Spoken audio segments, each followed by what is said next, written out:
What's up and welcome back to the Kind of Funny Screencast. This time we are about to review and break down the second half of Invincible Season 2. Of course, I am Tim Geddes. I am joined today by the Big Daddy himself, Greg Miller. Hello! The producer/seducer, Nick Scarpino. Top of the morning to you. And the Nitro Rifle, Andy Cortez. Top of the morning to you. Oh, I'm so excited to talk to you all about this show. What a show. It's been incredible with quite possibly the worst release schedule the show has ever had. Only criticism of it. For those who don't know, they decided to have Invincible Season 1 happen a couple years ago. It's animated, so it took a long time to keep making more. They eventually put out a special, an Adam Eve special. That was like a one-off. And then they did Season 2, 4 episodes, week to week, and then took like a 3 or 4 month break, and then did another 4 episodes. And I feel like it just absolutely killed the momentum for a show that needed the momentum. It needs the eyeballs. It needs the support Season as much 1 was as possible. so successful, so popular, and this just did not feel like an event. That It was didn't. back, that this is happening, that this it was like a lot of limping. Oh, did you see it? Did you not see it? Oh, it's is it back? I don't know. So before we get into spoilers, which we will in just a second, I just want to let everybody know, if you haven't watched yet, please go watch this show. If you did watch it again. Support this shit because this is incredible. We are getting such a good story done so well. And we have read the comics. We know how good it ends. We know how good the entire story is. So we want to make sure that we get there. So support this over on Amazon, even though Amazon are making the worst decisions ever. Now, with that out of the way, we're going full spoilers from here on out. So keep that in mind. But this is the Kind of Funny Screencast where we get together to talk about the latest in TV, movies, and trailers. If you like that, you might want to get the Kind of Funny membership. That will get you every show we do ad-free. You can watch live as we record them, and you get the daily exclusive Greg Way. Shout out to our Patreon producers, James Hastings, Casey Andrew, Kieran Hofasapian, Carl Jacobs, Kashan Patel, Karen Lindner, and Nathan Lamoth. Thank you all so very much. You are the best of us. And Tim, not only do you get all those rewards, you get to say that you support a little small company in San Francisco doing our darndest, little indie company. And I mean, speaking of that, I just want to say it. We're only doing this screencast because you guys wanted it so badly. Like, it is hard to get everybody to watch all the stuff with how much we have to play and watch and do and all the things. And this is not a complaint. It's just a reality where if it was up to me and we had unlimited time, we'd be doing weekly breakdowns of these because I'm just loving it so much. It's just hard to get everyone to be able to do all that. But we saw y'all be like, yo, y'all need to talk about Invincible. Y'all need to support the show. It needs the help. And I'm like, I know. So that's why we're doing this. And it's because of your support. So thank you very much for all of that. And also thank you to Factor, Robinhood, and Dragon's Dogma 2. But we'll talk about those later. I want to get into it. Remember, full spoilers, everybody. First thing I want to say, I know I've been talking a lot, but I just need to get this out of the way, Nick, because I don't know if you realize the significance of what happened in the finale. Go for it. It was the spectacular Spider-Man. Josh Was Keaton. it really? Josh, It was Josh motherfucking fucking wow. Keaton. It was the spectacular goddamn Spider-Man, Nick. I popped off so hard. So hard. Now, Greg, why'd that happen? Of course, in comic book land, in the world, there was a crossover here with Marvel. There was an actual issue where Invincible went through one of the portals and ended up here in the actual book itself. When this is all happening and Angstrom's teleporting him around, right? You see him get kicked in there, take out the legs, and you're in Marvel. Then they actually did a Marvel/Invincible thing where that happened, and he had a whole bunch of jokes about everybody's name, which is why the Batman joke here is great, but it was even better when there's a whole conversation between Spider-Man and him. Like, what is your name? Spider-Man. Spider-Man? Isn't that lazy? Like, what's your name? Invincible. Yeah, maybe I do need to rethink this. And then he went and met the other Avengers, and he's like pointing at them all, just giving them the most on-the-nose names of all time, talking to Wolverine or whatever. It was great. So good. So good. But in this world, we get my Spider-Man, Andy. What'd you think about that? I thought it was hilarious reading the follow from Robert Kirkman. Him mentioning, hey, so what's up with Spider-Man and Batman? He's like, we have no idea what you're talking about. Like, those were just like random characters that we created. We have no. That's hilarious. I just love how cool he played it. I thought it was really damn cool. Like, I initially had that feeling of what was going to happen because the jogger in the earlier episode, who's like before the episode starts, and he's like kind of out of breath, and he's like, "Come on, you can do this, man." I had paused. I was like, "Whose voice is that?" And I saw it was Josh Keaton, and I was like, "Oh shit, what?" Why he's just taking a little random small role, I guess. Sure. And then eventually we get, the big reveal that he is also the voice of Spider-Man. I thought it was really damn cool. Super sick. loved this version of whatever. What do they call him? Web? No. Agent Spider. Agent Spider. Right. Spider. I thought it was really damn cool, and like it's hard to get super excited about multiversal type things nowadays, especially with just how over inundated we've been with multiversal stories. Thinking about the Green Portal and like Rick and Morty, like we've seen that a million times there, and I know that this all did it first, but for me, who's not a comic book reader, this is like well-treaded territory, and it's still super awesome and they don't amazingly hang out well too long done. with the ride. They actually, I think, they avoid the multiverse of madness problem most of us had on the review of like they're going into these universes and you get to see that they're different. Where here's a dinosaur universe and here's this thing. Like, okay, Yeah. that's fun. I like that. Yeah, and I don't know. They're doing storytelling in such a smart way that it's kind of like perfect storytelling for me, where there's always these little breadcrumbs that you wonder, are we going to get a solution, or are they going to resolve this issue? And they may not this season, but when it does pop up again, you're just like, God damn, dude, they're on their P's and Q's. They are accounting for every single little setup that they are essentially setting up in this universe. I freaking loved this season. I didn't like it as much as season 1, but that's a really, really high mark to hit. Totally. It's still like absolute must watch though. Like if you care about Invincible, if you care about animated properties and just really, really good stories, this needs to be watched and supported. Nick, what'd you think of this? I mean, I love the season. I do wish that they had released it all at once, week to week, because I think, especially reading through the comic books, they don't really lament on any of these big things like these interdimensional rifts or these other worlds, all these things. The comic books go along at a fast enough clip that when you're already truncating it for an hour-long episode of television, things can go by very, very quickly. And so for me, coming back to the last half of the season, I was like, wait, oh right, Link's from Arms, that guy's in this. I forgot, and I had to kind of recalibrate where I was and do a little research on what was going on with it. And you just don't have the emotional touchstone that you would if you got to watch these week to week, or even, dare I say, we go back to just dumping them all at once, like I wish X-Men '97 Let me was tell at you this about point. Fallout. Because come on, looking forward to that, right? But ultimately, I actually would disagree with Andy. I don't think that maybe season 1 was more fun because it's sort of the origin story of it. But I think the fun of Invincible is where we're at right now, right? Is that conflict between him and his dad and his mom, Alan the alien growing in power, the overarching conflict of, I forget the name of the group that's against the Viltrumites, the sort of like galactic The coalition. the coalition, right? So that stuff's all super fun for me, and then sort of seeing how everything evolves in a way that you probably wouldn't even expect it to is going to be really, really fun for the next season. But ultimately, I think the voice cast is phenomenal. I think the animation is phenomenal, even when it's not phenomenal. They're making fun of the animation, and I was so confused about the Spider-Man thing, and in my brain, because I watched a lot of recently, I think I went back and watched Young Justice. I thought it was the Spider-Man from the DC universe, the bad guy. Yeah. What's that guy called? I don't remember. It's like Monkey Man or something like that, right? I don't know the reference you're making. Great movie. Fair enough. I'll look it up. Ambush Bug. I don't know. I'll look at it. Young Someone in the chat will know. Justice, same creator as Spectacular Spider-Man, right? There you go. Isn't it? Greg, It's wild that I liked that. Oh so no, much did then. it, I know Greg? Yes, Gargoyles and Yeah. Young Justice. I didn't know him as Greg. Spectacular Spider-Man. Man, One day, you and Ben are going to love Spectacular Spider-Man. Yeah? I wanna- You have taste, unlike some people. I want to give a special shout out Ultimate Spider-Man rocks. to Steven Yeun's performance. Yeah. Steven Yeun's performance throughout the whole season, throughout the whole run of the series has been amazing. But these last final episodes were, in my opinion, just a different level of line delivery and getting into that emotion and selling the trauma and selling the pain. He does such a fucking phenomenal job in these throughout the whole season, like I just mentioned. But man, those last final 2 episodes, and especially the final episode, I think he just does such a great job of selling that emotion and making you feel that pain with him and making you feel that discomfort that he's feeling. I was just so impressed by it, and I just like, I want more of it now, and it just sucks that we're gonna have to wait a decent amount longer, it feels. There is a solution, though, Andy. Read the You can books, buddy. I'm gonna have Steven Yeun voice all that. Honestly, No, the, Greg. I mean, the books are so Go for it, Nick. No, I was just gonna say the books are so good. Definitely worth a read still, even if you've watched the series. Greg is somebody that has read the books. Yeah. There's somebody that's probably put more people onto Invincible than anyone on this planet. thank you. I appreciate that. No book spoilers, obviously. We're not spoiling future spoilers. No No future future spoilers spoilers. for that. We're just spoiling season 1 and 2 in the special of the show. What do you think of season 2?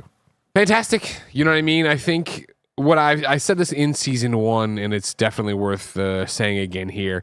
What's incredible about this is that they totally took this to a new platform, a new form of art, and were able to keep the same oh my god moments. You know what I mean? Like turning the page, reading the book, and finding Debbie there with the broken arm and Angstrom there and her trying to protect Oliver and Mark walking in, him going, welcome home or whatever.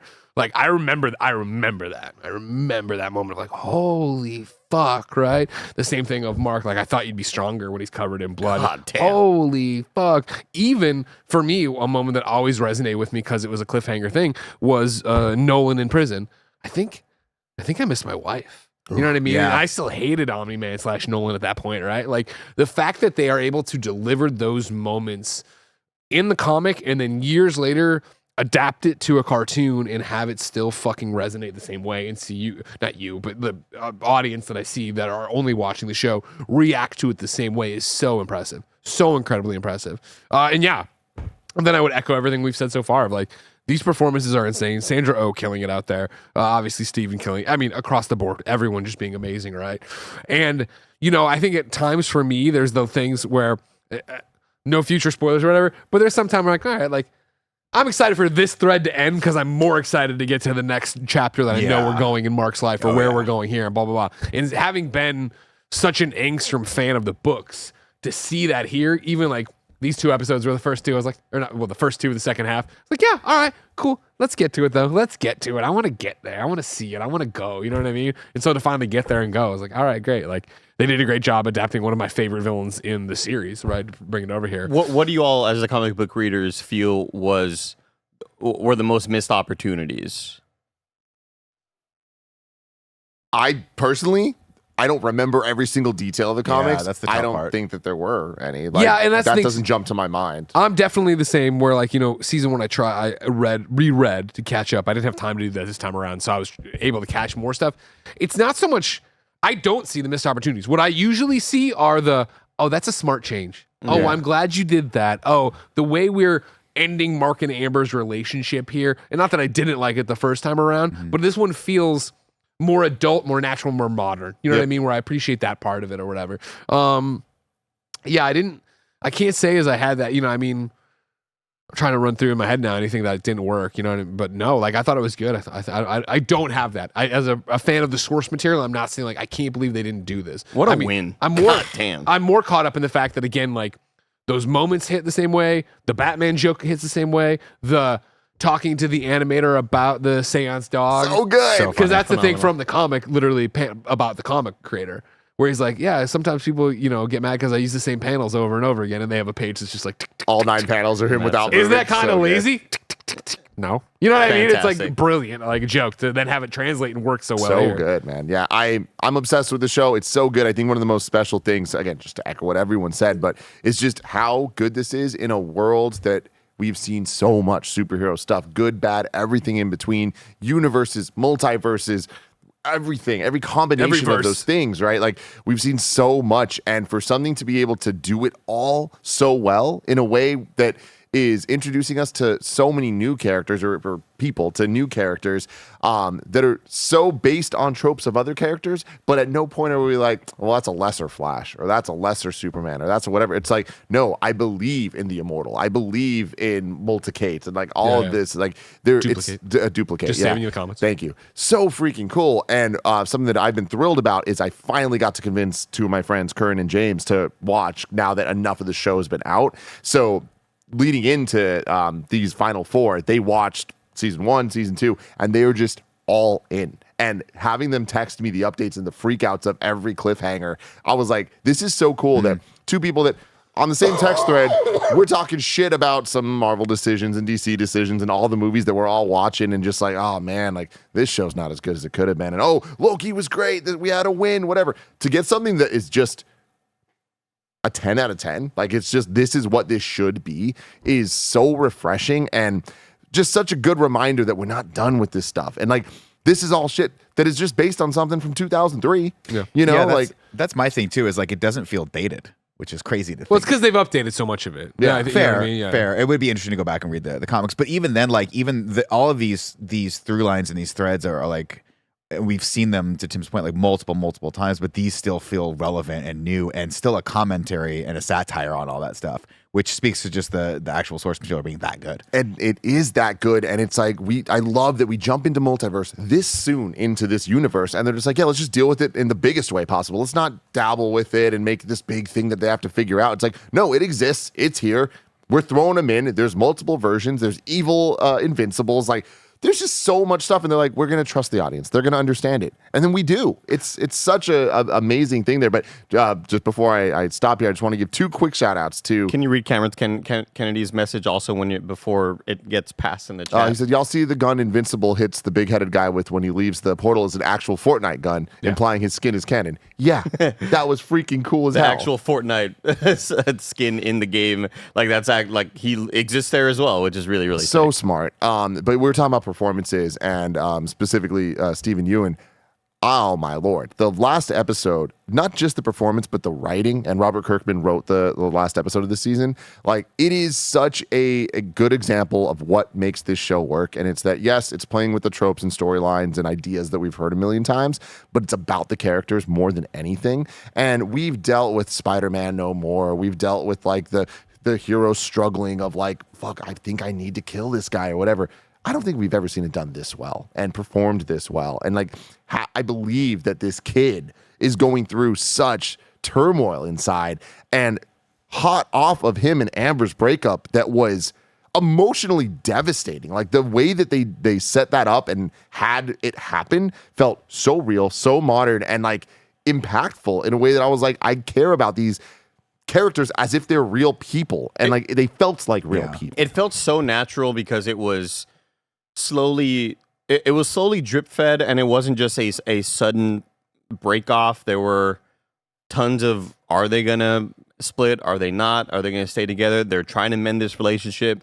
You know, him getting advice from the costume creator and being like, you got to talk to her. What are you doing here? Why are you talking to me? I loved how natural all of it felt, and it never felt like we were getting too much of it. I think the most masterful thing about Invincible, and it's something that I've also applauded the boys for, is just juggling all of these different plot beats and not ever feeling like we're not getting enough of this or we're getting too much of that. Like, everything feels so perfectly discussed and showcased, and whenever we are brought back to a certain moment of, you know, whatever story, you know, whether it's the B, C, or D plot, again, it reminds you of the boys, where they don't really feel like B, C, or D plots. They all feel so equally important because of how much love they're all getting and how much you care about all these different moments. The Martian stuff. Like, would you have expected to go back to that? Or like in the tomb, the weird mummy stuff? It's like Yeah. they just go back to everything, I love man. that. Yeah, I loved that about the comic.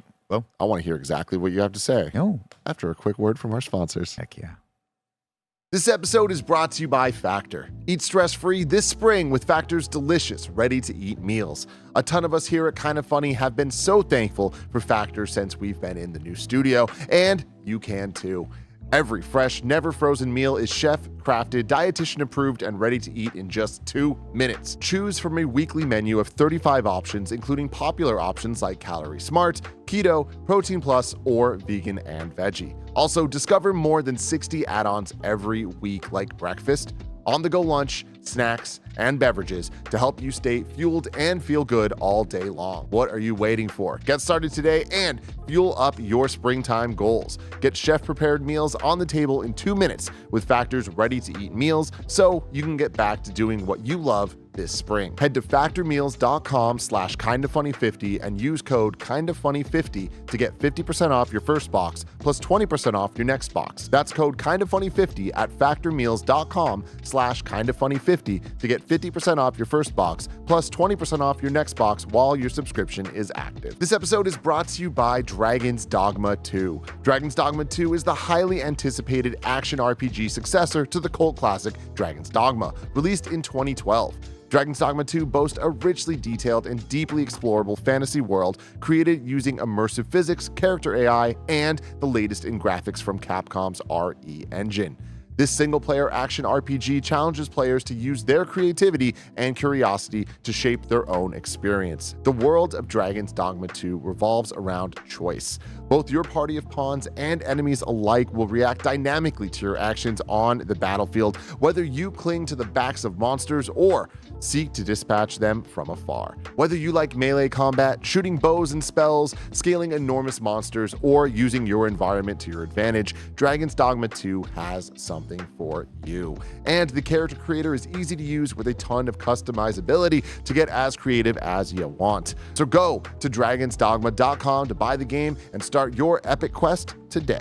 This episode is brought to you by Robinhood. Did you know that even if you have a 401k for retirement, you can still have an IRA? Robinhood has the only IRA that gives you a 3% boost on every dollar you contribute when you subscribe to Robinhood Gold. But get this, now through April 30th, Robinhood is even boosting every single dollar you transfer in from other retirement accounts with a 3% match. That's right, no cap on the 3% match. Robinhood Gold gets you the most for your retirement thanks to their IRA with a 3% match. This offer is good through April 30th. Get started at robinhood.com/boost. Subscription fees apply. And now for some legal info. Claim as of Q1 2024 validated by Radius Global Market Research. Investing involves risk including loss. Limitations apply to IRAs and 401ks. 3% match requires Robinhood Gold for 1 year from the date of first 3% match. Must keep Robinhood IRA for 5 years. The 3% matching on transfers is subject to specific terms and conditions. Robinhood IRA available to U.S. customers in good standing. Robinhood Financial LLC, member SIPC, is a registered broker-dealer. All Got good. caught there. Go for it, Nick. Yeah, I mean, and again, I think the strength of it is just those arcs, right? Like, you know,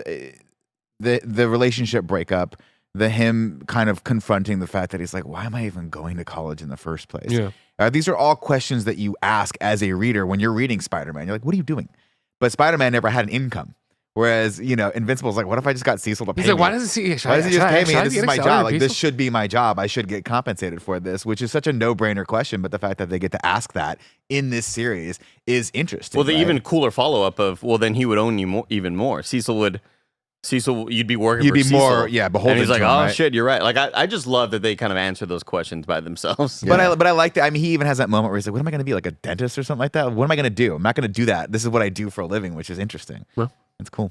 And I'm asking that the whole time as well. Like, anytime I see, you know, when they talk about going to Hawaii on vacation, where are we going to stay? Oh, there's a lot of nice beaches. I'm like, why would I mean, just fucking break into a building? You're invincible. I'm like, yeah, but Or just fly back and forth. That's you why just you can't get really, powers. yeah, you just can't really do that. No, but flying back and forth, you can't fly too fast. Crush your lungs. Yeah, she won't be able Rip to her breathe. skin off. Yeah, rip your skin off. That's so cool. I just love all of that. So we discussed the first half of the season on the We did. screencast, right? Okay, because there were definitely a lot of moments that I had kind of forgotten about. What I had done before watching this was, before watching episode 5 was, I looked in episode 4 was like halfway done or something like that because I maybe had gone back to watch it, or maybe my dad was using my account. And I was like, you know what? I'm gonna just rewatch episode 4, and it just ends so strongly. And I think about Rhea Seehorn's performance as the alien on that planet, the little bug lady or whatever.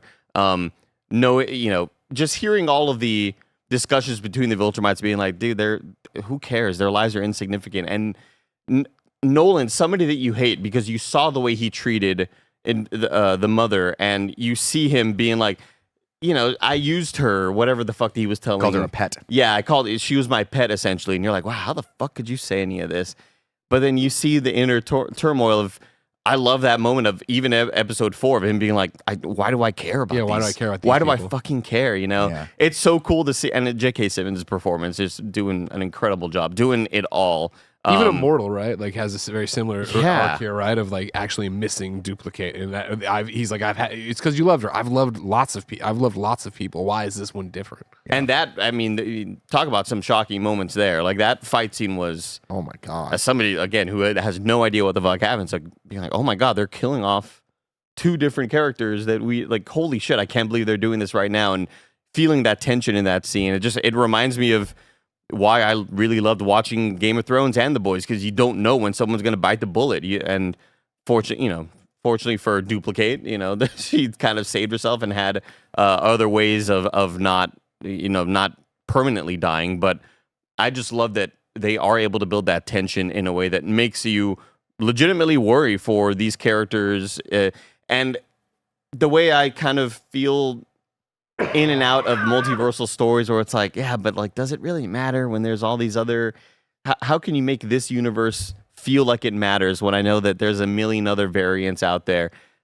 And even seeing the other Invincible crew when they approach, I'm blanking on Invincible's main name. What's his real name? Mark Grayson. Mark. When they approach Mark on that desolate planet, and they're all older versions of themselves, you still kind of like care that those are them from the future or whatever. And I just love that moment between him and Adam Eve, being like, go tell her that you love her. Or don't tell her that you love her. Just tell her something so she can move on. Dude, it's so powerful, dude. I do think that in the comic books, I think getting a little bit more of that, getting a little bit more of the robot monster girl, getting a little bit more of those characters, I think is beneficial. So if you are thinking about reading them, please go think. Because I think we skip through some of those moments so fast in these episodes because we just don't physically have time or the budget to do it. That is the one downside. Having said that, though, one of the characters that I absolutely you kind of hate in the comic books, but is just so fucking perfect in this because of the voice actor is Rex Splode. Baby. Jason Matsukas, literally during the one episode he gets Hollywood gets shot in the head, Man. I'm like, make a series about him. He's so fun to watch and so silly, and he's such a good actor and such a good voice actor that I'm just enthralled anytime he's on screen. And I did not like that. You're sort of meant to not like that character in the comic books because he's kind of an asshole. Dickhead, yeah. Well, he's a douchebag. Like he kind of mistreats people, and he kind of he cheats on. Even him on having that moment here, that moment of self-reflection of being like, man, I saw my life flash before my eyes. I didn't like what I saw. Yeah. Like, I've been an asshole. I've been a terrible person to so many people and so many like women in my life too. That shit was really damn cool to hear. You know? Yeah, totally. And also we talked a lot last season about how the animation was great, but animation was great at times, but it was like at others, and the fight scenes sometimes it looked great and sometimes it was like whatever. This season, I'm very surprised overall at how often I was like, whoa, that was awesome. You know, like I feel like I thought that way more times than I thought, I wish the budget was higher on this. Like I feel like I was talking to Roger about this earlier, like the art style of the show is not my favorite, but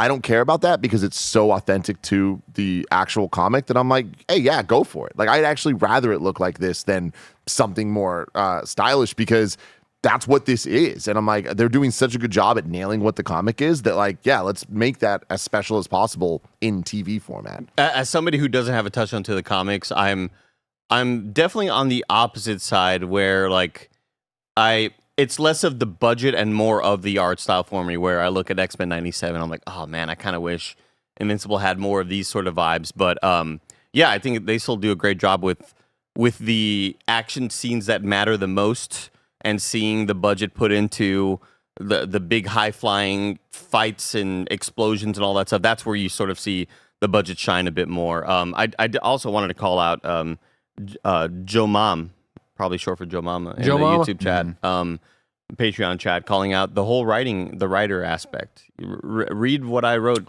Mark. Read my books or whatever. And I just love when a movie or a TV show sort of plants those seeds of the answers to stop this insane, powerful force out there. They are not invincible. We have the answers to know how to kill these things, and it's just so cool to see Mark have that realization, that discovery, that realization, reading these books and being like, "Holy shit! Oh my god! These are not only stories about my dad, but these are stories to kind of bring down the Empire." It's so damn cool, man. Yeah, to me, I think it's just such a strong setup in general, right? Because the Viltrumite Empire is so strong, and you see it here even with these final episodes where Anissa comes in, and you know, we kind of all know that storyline and how that's going to play out. But the fact that Mark is just not even close to as strong as like a mid-level Viltrumite, let alone some of the other Viltrumites that we're going to see in the next season, which is just terrifying. And when you're reading that in the comics, you feel that. Oh, yeah. And it's such a great place to put your main character because he is vulnerable. He's not invincible. Spoilers. Well, I mean, yeah. he kind of Also, is, but he's not. Not everyone knows what happens with that. I don't think Andy knows what happens. Yeah, with yeah. that. Oh, I'm not That's spoiling obviously- anything. I'm just saying, like, the fact that they can set this character up, and when Mark is in danger, you feel that he is in danger because we've seen him time and time again kind of get his ass handed to him by every Viltrumite he's ever been up against, right? I don't think he's ever really fared well. Even when he was fighting with his dad, and his dad is one of the most powerful ones out there. Just got his ass handed to him by 3 people. So it's such a great setup and so fun for them to play with that going forward. And granted, this got a long and windy road ahead of us. This whole Alan storyline is so fucking cool. Shout out to Seth. Like I love Seth Rogen's Rogen, performance as him as well, and I love this like storytelling tool that they can use for the future. In watching Alan take this big ass hit and being like, oh my god, I'm not dead. Holy shit, like that. I was able to take that hit. And again, setting up how strong she is, right? Yeah. After seeing her beat the shit out of Mark. Yeah. And seeing him make her bleed and her be like, what the hell? Like, I love what's happening there. And even that reveal was really surprising to me. I didn't ever see that coming. I just thought like, oh, they pull the plug on him. He's dead. So I love that coming back and, I'm here for, hey, you're, he's like, oh, you're that alien. He's like, no, I'm here for you, man. Like, let's talk. It's so cool. I'm so excited. But the way that J.K. Simmons' character, like the Nolan character, is written, which is like almost Shakespearean, and that he's very well written, and he speaks like almost on an elevated level, and then to have that juxtaposed with Seth Rogen just being Seth Rogen, hey man, like I'm just here for you, is so perfect. And so well done. I loved the stakes of the final fight of it being this like multi-portal dimensional thing with Angstrom, and the stakes of Debbie and the kid Oliver now of like her protecting this little baby and Mark having to deal with it protecting both of them, her getting her arm messed up, like all of it just felt so scary and like, oh, things can happen here, and like they've done such a good job of making us care about this freaking kid. You know what I mean? This kid that like we shouldn't care about, and it's like, well, of course we do, and the way that they make their characters care about it, we do too. And like I was so impressed with how the stakes were set, and then the action met that, where the fight was so damn cool with Invincible, and the way that he physically what he was doing was amazing, but then mentally him breaking down when he's trapped there, and the monologue that he's giving about realizing like, I had to do that, but now I'm stuck here. But did I have to do that? I can't believe I did it. Like that stuff was just perfect. Real quick, put a pin in that. Put a pin in that, everybody. Stick a little pin there. What I wanted to ask first was a point that I completely just blanked on. So remove the pin. We're going back to that pin. We're back in the pin, Tim. Why did he say I won? Because he beat him. But like, He was going crazy. Okay, was it just like was it more of like a when I think of Walter White at the bottom of the basement where he's laughing, where he's like totally fucked, like was that one of those like I'm kind of going crazy in this moment? I think it was the breaking point of him starting to question himself and go crazy, because I think that was him being like, I had to do that. I won. I did it. I did the thing. And then it was like, it's that adrenaline rush, right? And then the realization of it starting to settle I in. lost who I am. You know what I mean? Like, but I feel like that was him trying to convince himself that what he just did was worth it. But then he had that realization that like, oh my God, I went too far. Because I lost control of myself. I felt like he had already had that realization, and it just felt a little out of order for me. Where we had the breakdown. We had the moments where like my subtitles say, like laughing maniacally. Like he's he's kind of going insane. He's like, oh shit, what the fuck did I just do? Yeah. And we see that breakdown already happen, and then he kind of has that line where he goes, I won, and they cut to a different sequence. I'm like, what's going on there? So that part. I think it's just super conflicted, right? Okay. I think it's that he knew that this was what he had to do because Angstrom was never going to stop, but he's prided himself on. I mean, we've had multiple times in the seasons prior, in the episodes prior, where he's like, I don't kill. I'm not going to kill. And we even have that when he's talking with his dad, and his dad's like, you got to fucking come at these guys. Like it's life or death, because it is life or death. And Mark is just not ready for that. And this is sort of his, I think you can view this as sort of a milestone in his life of being like, it's a bad thing, but also, does he need to train that kind of violence in himself to be able to take on the Empire? We see that as a viewer. He doesn't see that. But where that pin was placed, pull it out. Rewind it. Oh, shit. Because back before, it would go back in time a couple of minutes. Make a portal for you. That was me. Going back in time. I like rewind it. Thank you. You want to run around the set again? I love that. I love that we've seen enough properties to where this story that they're telling can kind of like subvert expectations, because I really thought, and I'm glad it didn't happen, I thought that little baby was going to go super and kill the man. similar to what we've seen in The Boys, yeah. similar I to what see. we've seen in a lot of stuff. Superman where Returns. the child of the Invincibles. the one? Remember Invincibles 2? Yeah. Jack. Incredibles. Incredible. Sorry, not Yeah. Invincibles. My bad. Yeah. I really thought that this baby was going to go super and kill Angelo. Angstrom. Hard one to say. Yeah. I want it to Angstrom. be Langstrom, but it's Levy. Angstrom Levy. Yeah, I really thought that, when he's holding that baby and he's like, he'd already broken his mother's arm, and I'm like, holy shit, that was so graphic. That looked awful to see. Yeah. But then to be holding the baby by the leg and be like, I'm gonna kill this baby. I really thought like baby was going to, the Viltrumite was going to really show out there, and I'm really glad that didn't happen because it felt all too easy to go that route. Yeah. And what we got was even better. Yeah. Well, even so, better of a conflict. Having Mark out there just desolate. Holy shit, I'm gonna beat this man to death. And because I killed him, now I'm stuck here. Incredible. for me, I love the Oliver character, and I like it just as a touchstone for Debbie and and her character arc, right? Like we didn't even touch on that. Imagine, I mean, literally, he brings home this child who's like, hey, not only is your husband still alive, he's out there procreating again, and we need to take care of this child. What a complex place to put Debbie in. And then, of course, her stepping up and having that character growth of being like, well, we got to take care of this kid. It's great. And I'm the only person that can. And then we have and then the Cecil relationship where it's like, we should take the kid. And she's like, absolutely not.